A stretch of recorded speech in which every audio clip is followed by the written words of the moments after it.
साधना है, सब भी साधना करता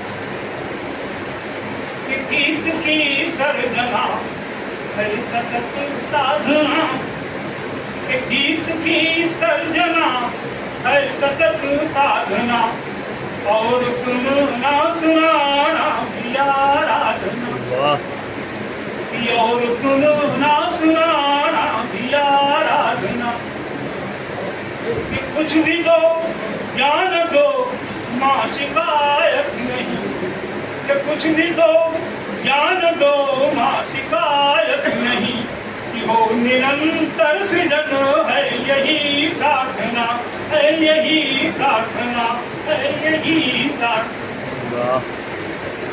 और चार पंक्तियां।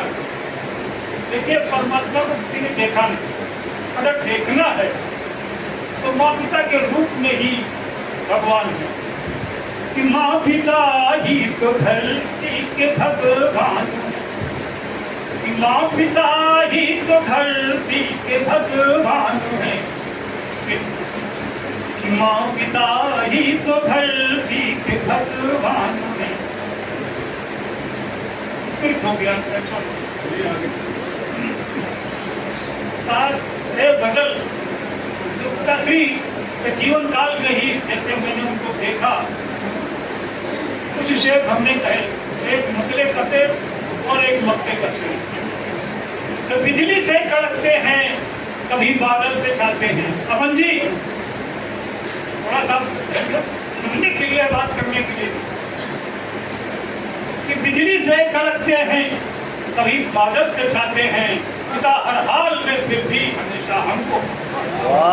कि बिजली से कड़कते हैं, कभी बादल से छाते हैं, पिता हर हाल में फिर भी हमेशा हमको। और मेरे पिता में ये हर तक विशेषता है कि अपने दिल के जख्मों को छिपाकर खूब, अपने दिल के जख्मों को छिपाकर खूब रखते हैं, मगर औरों के घावों पर सदा मरहम लगाते हैं, पिता हर हाल में फिर भी हमेशा। और मक्के का शेर कि परेशानी कभी उनको परेशान कर नहीं पाती, परेशानी कभी उनको परेशान कर नहीं पाती, कभी जब पास आती है कदम में गुनगुनाते हैं, पिता हर हाल में फिर भी हमेशा। और एक गीत के माध्यम से जो हमारे संचालक अमनदीप ने इशारा किया है, आज मैंने फेसबुक पे भी डाला था और 3 लोगों ने फेसबुक खोला होगा, उसको पढ़ा भी होगा। मैं उसी गीत का वाचन करता हूँ।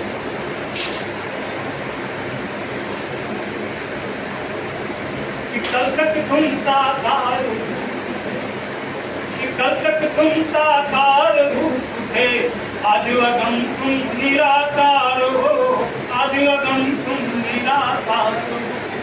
कि कल तक तुम साकार रूप थे, आज अगम तुम निराकार हो।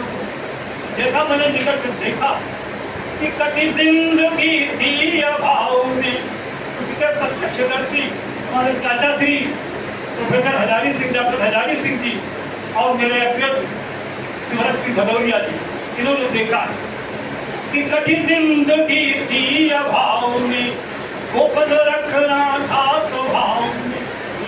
कटी जिंदगी थी अभाव में, गोपन रखना था स्वभाव में।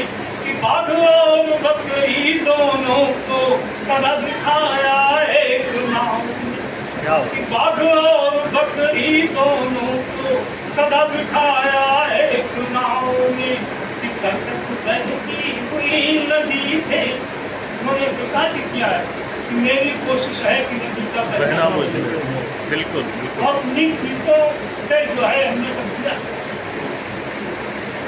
कि कल तक बहती हुई नदी थे, आज आज महासागर अपार हो। कि कल तक बहती हुई नदी थे, आज महासागर अपार हो।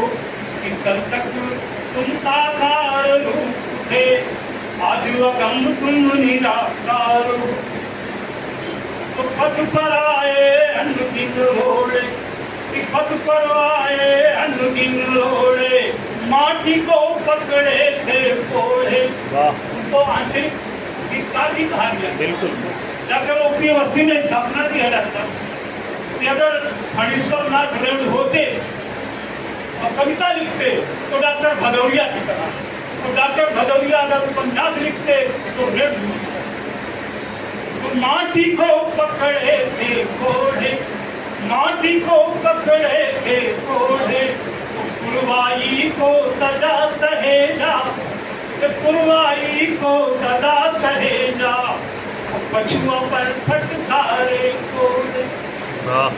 कि पुरवाई को सदा सहेजा, पछुआ पर फटकारे घोड़े। तो कल तक तुम शिव थे सुंदर थे, कि कल तक तुम शिव थे सुंदर थे, आज सत्य की अगम धार हो, कि आज सत्य की अगम धार हो। कल तक तुम साकार रूप थे, आज अगम तुम निराकार हो। और आखिरी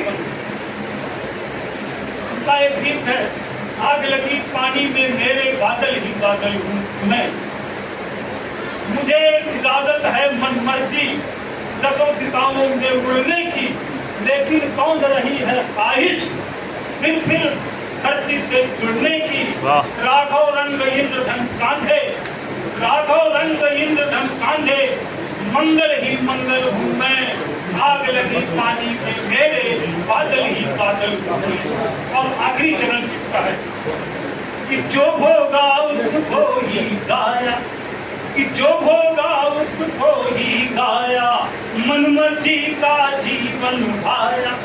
कि जो भोगा उसको ही गाया, मन मर्जी का जीवन भाया।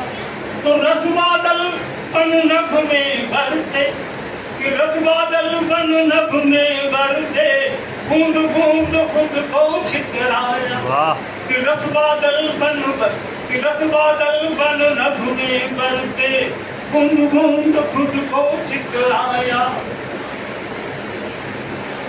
कि बूंद बूंद खुद को छितराया। तो सभी विकारों से विमुक्त हो, कि सभी विकारों से विमुक्त हो, कि अब तुम निष्क्रिय निर्विकार हो, कि सभी विकारों से विमुक्त हो, अब तुम निष्क्रिय निराकार हो। कल तक तुम साकार रूप थे, आज अगम तुम निराकार हो, आज अगम तुम निराकार। बहुत बहुत धन्यवाद।